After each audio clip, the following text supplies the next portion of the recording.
And there's also a very interesting aspect of this, which is that, there's been in the past talks of like reform and changing things, but if the beneficiaries of these schools are also the people that end up ruling the country, is it possible that there could ever be reform?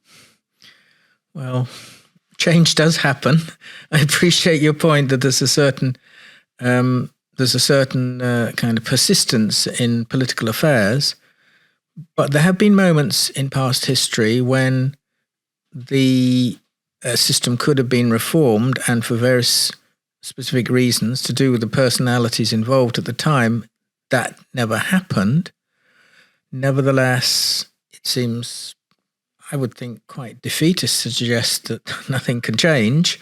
Things do change, and I do believe that there's starting to build up a head of steam in favour of a better education system and a fairer education system.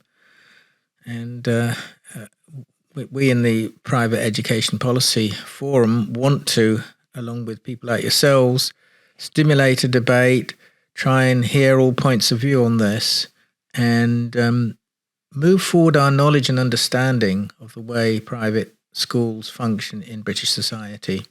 Why did these debates in the past politically fail?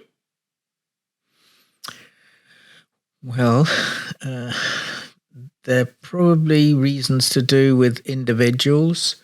For example, in the period immediately after the Second World War, when there was a very high majority Labour government led by Clement Attlee, well, one of the unfortunate things was, radical though he was in love with his old school, Haileybury, and he did not want to do anything about that. So he never prioritised anything to do with reforming private schools at that time.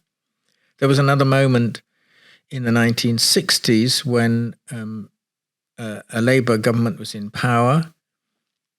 A man called Anthony Crosland, who had been, if you like, the philosopher of the Labour Party in opposition during the 1950s, and had written about the need to have greater equality in education.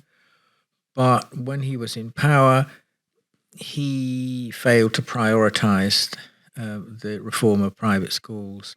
And in the end, what happened is that the grammar school system was not completely closed, but largely closed, and we moved towards comprehensives by the 1970s. And the one small set of schools which were kind of halfway in between private schools and state schools, these were called direct grant schools, they were prohibited, and most of those schools forced to become entirely private schools and much more exclusive than they were before. So arguably they had the wrong target.